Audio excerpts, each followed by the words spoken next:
Hello students, myself Payal Christie and you can subscribe my channel on YouTube for more videos. Today we are going to study the second part of the first chapter, The Portrait of a Lady, written by Khushwant Singh. In the first part, we saw the relationship between Khushwant Singh and his grandmother. His grandmother was not a very pretty woman, but she was very kind, loving, generous, and caretaker for Khushwant Singh. Now let's move further. Now we have seen that priorly the grandmother and the author used to live in village, and now since Khushwant Singh's parents they have settled in the city, so Khushwant Singh and his grandmother they too go and live there with them in the city. I would tell her English words and little things of Western science and learning, the law of gravity, Archimedes' principle, the world being round, etc. Now since Khushwant Singh and his grandmother they went to live in the city, now Khushwant Singh goes to study in the city school, and when the grandmother asked him that what you have studied in your school, he used to tell that he would learn English words and little things of Western science. Now Western science means the scientists who are there from the Western world, the law of gravity, and Archimedes. Now Archimedes means a person who has made numerous mathematical discoveries. So whatever was taught to him in the city school, he used to share with his grandmother. This made her unhappy. Now when grandmother heard about it, she was very much unhappy because when they were in the village, and when Khushwant Singh when he was studying in the village, he was taught related to religion and other holy books. She could not help me with my lessons. Now the grandmother, she was uneducated, so she could not help him, Khushwant Singh, with his lessons also. She did not believe in the things they taught at the English school. Now she did not even believe whatever was taught in that city school, and was distressed that there was no teaching about God and scriptures, and she was very much sad that the city school in there was no teaching related to God and scriptures. Scriptures means holy book.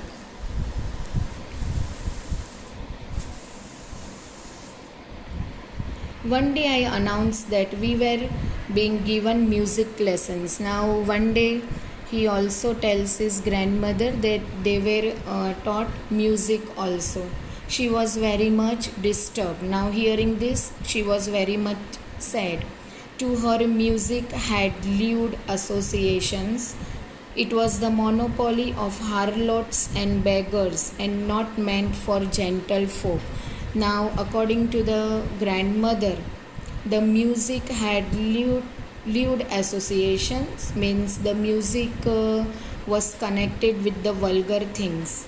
It was the monopoly. Monopoly means under the control of the harlots. Harlots means we can say prostitutes and beggars, and means this music was meant for these people, we can say for vulgar people, okay, and not for the gentle folk. Gentle folk means decent people. She said nothing, but her silence meant disapproval. She did not tell anything to Khushwant Singh, but she remained silent, and that showed that she was not happy with the music that was taught to Khushwant Singh in his school. She rarely talked to me after that. Now after that there was a sudden change in her behavior. She rarely talked to Khushwant Singh. When I went up to university, now further the author goes for his further studies to college, I was given a room of my own. Now in his house also he was given a room of his own when he went for his further studies. Now see here the three stages are shown by Khushwant Singh. The first stage was his grandmother and he, both of them were living in the village and they were attached with each other a lot. The bonding of love between them was very much. Okay, now as they shifted towards the city, there was still little bit communication between them.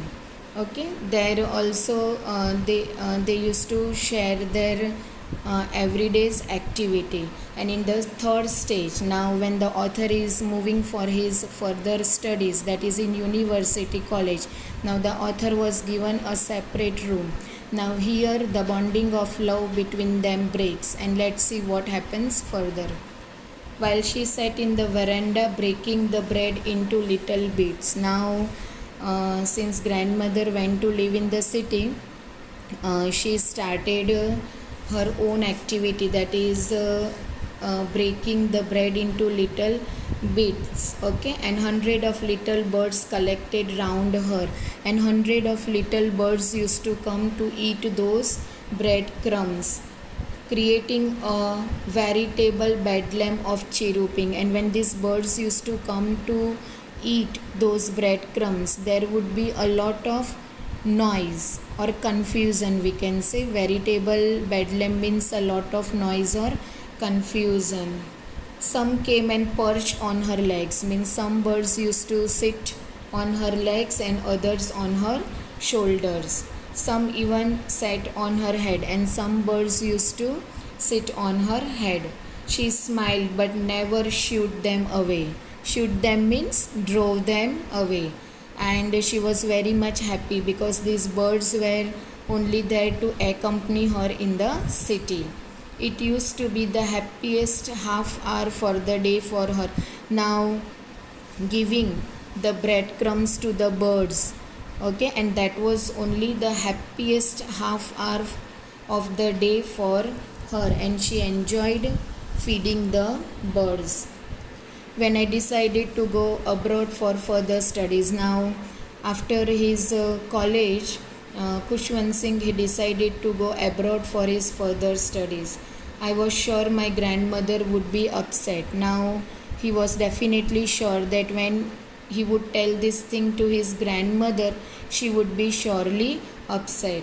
I would be away for 5 years, means he would go for his further studies, okay, to abroad for 5 years. And her age one could never tell, means we can say that the grandmother was very old, and nobody could tell that how much she could live, but my grandmother could. Now looking at the grandmother, her strong willpower, the author was sure that her grandmother would remain alive. She was not even sentimental. Now she was not even sentimental. Sentimental means worried. She came to leave me at the railway station. Now she goes with him to drop him at the railway station, but did not talk or show any emotions. But she did not even talk to him, and she even did not show any emotions of happiness or sadness. Her lips moved in prayer. Her mind was lost in prayer, means she was continuously praying and she was totally lost in her prayer. Her fingers were busy telling the beads of her rosary. Now her fingers, okay, they were she was reciting the prayer and telling the beads, means she was praying to God. Silently she kissed my forehead, and when I left I cherished the moist imprints as perhaps the last sign of physical contact between us. Now what the grandmother she did, she silently kissed the author's forehead, and the author was very much satisfied. Okay, there was a He was very much happy, and the moist imprint means that emotion he is going to carry with him as he will go to abroad. And this was the last sign of physical contact between them. But that was not so. After 5 years, I came back home and was met by her at the station. Now he finishes his further studies, and after 5 years, he comes back home, and he meets his grandmother once again at the station. She did not look a day older. A day older means she was exactly the same. Her physical appearance was exactly the same as she looked before. She still had no time for words, and while she clasped me in her arms, okay, she had no time for words means she did not speak anything to him, and she just took him in her arms. I could hear her reciting her prayers means at that time also she was busy with her reciting her prayers. Even on the first day of my arrival, her happiest moments were with her sparrows, whom she fed longer and with frivolous rebukes. Now, at the first day also, she was busy feeding the sparrows. Okay, she did not even talk much with the author, but she continued with her daily activity, because as we know that feeding the sparrows was the happiest moment for her, and she started feeding the sparrows whom she fed longer and with frivolous rebukes. Frivolous rebukes means we can say that she was scolding the birds in a very silly manner. In the evening, a change came over her. Now, see, in the evening, there was a great change in grandmother's life. She did not pray. The first thing she did was she did not pray. She collected the women of the neighborhood. After that, she collected the women of the neighborhood, got an old drum, and started to sing. And after collecting the women of the neighborhood, she brought an old drum, and she started to sing. For several hours she thumped the sagging skins of the dilapidated drum and sang for the homecoming of warriors. Means for many hours she thumped the shagging skin. Means here thumped means she used the thumb and other fingers for beating the drum. And the shagging skin means we can say that the skin of the drum was very old. Okay, dilapidated drum means in Gujarati we can say fatelu tutelu dhol. Okay, that is a broken and a very old drum. And what did she do? She sang the homecoming of warriors. Warriors means she sang the songs of the warriors when the warriors come after war. Okay, and they used to be welcomed by the women, and she used to sing that songs. We had to pursue her to stop to avoid overstraining. Means when the author and his parents saw that she was playing a drum in a very forceful manner, and that was not good for her health, so they pursued means forced her to stop to avoid overstraining. Okay, to take a lot of stress. That was the first time since I had known her that she did not pray. So this was a very first time in the grandmother's lifetime that she did not pray. And the author also first time saw that the grandmother had no rosary in her hand and she was not reciting the prayers. The next morning she was taken ill. Now the next morning the grandmother was ill. It was a mild fever, and the doctor told us that it would go. So the doctor told that it was just a mild fever and his grandmother would be all right. But my grandmother thought differently. She told us that her end was near. So grandmother told totally a different thing what the doctor has told to them. She told that her end was near, means she was going to die. She said that since only a few hours before the close of the last chapter of her life, she had omitted to pray. She was not going to waste any more time talking to us. Now the grandmother knew now she was going to die, means this was the last chapter of her life. So she even did not pray to God, and she did not even talk to anyone in the family. We protested. Now they protested. They told her that you cannot do like this. You have to pray to God, and you also have to talk to us. But she ignored our protest. She did not even listen to them what they were telling. She lay peacefully in the bed, praying and telling her beads. Now afterwards, she lay peacefully in the bed and she was praying to God, telling the beads of rosary. Even before we could suspect. Now, what is the meaning of suspect here is think. So, even before Khushwant Singh and his parents could think, her lips stopped moving and the rosary fell from her lifeless fingers. So now the grandmother was dead, and her lips also stopped moving, and the rosary fell from her lifeless finger, means the grandmother was dead. A peaceful pallor spread over her face. Pallor means what? Paleness. There was a peaceful paleness on the grandmother's face, and we knew that she was dead. Now they knew that now the grandmother was dead.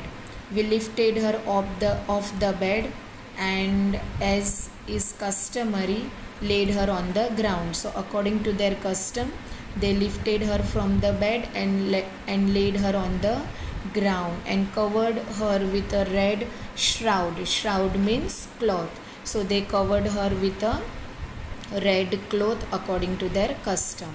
After a few hours of mourning means we can say sadness, a sad cry, we left her alone to make arrangements for her funeral. Now after some time they left the grandmother alone to make the arrangements for her funeral, means to cremate her dead body. In the evening we went to her room with a crude stretcher. Now crude stretcher, here we can say that a very old stretcher to take her to be cremated. Cremated means to bury her dead body. The sun was setting and had lit her room veranda with a blaze of golden light. Now it was the evening time. Okay, when the grandmother died, it was evening time. Okay, that had lit her room and veranda with a blaze of golden light. Now golden light means a time of evening. We stopped halfway in the courtyard. Now they are moving towards the courtyard and they stopped there. All over the veranda and in her room, right up to where she lay dead and stiff, wrapped in the red shroud, thousands of sparrows sat scattered on the floor. Now when the grandmother was dead, okay, they saw that the thousands of sparrows came in their house and they sat scattered on the floor. There was no chirruping. Now see, priorly when the birds used to come in the courtyard, they used to make a lot of noise. But now the birds also know that the grandmother is dead, and that's why in the sadness there was no chirruping of the birds. The birds also were very sad and they remained silent. We felt sorry for the birds. Now they were very much sorry for the birds, and my mother fetched means took some bread for them. Now Khushwant Singh's mother, she brings some bread crumbs to feed these sparrows. She broke it into little crumbs. That was my grandmother used to, and threw it to them. Now grandmother also used to give these crumbs to the sparrows. In the same manner, Khushwant Singh's mother also, she brought the little crumbs to feed these sparrows. When we carried my grandmother's corpse off, now corpse here is a dead body. Now when they carried their grandmother's dead body, they flew away quietly. Now these birds also, they flew away quietly. Next morning, the sweeper swept the breadcrumbs into the dustbin. So here, Khushwant Singh's mother, she threw the breadcrumbs for the birds to feed, but the birds knew that the grandmother was dead, and in that sadness, they did not even eat the breadcrumbs. They have just come to attend the funeral of the grandmother. They were not interested to eat the crumbs because they were very much attached with the grandmother, and now they knew that the grandmother was dead, and they were very much sad and sorry about that. So dear students, our chapter number 1, the portrait of lady, written by Khushwant Singh, gets over here. Thanks for watching the video. Have a nice day.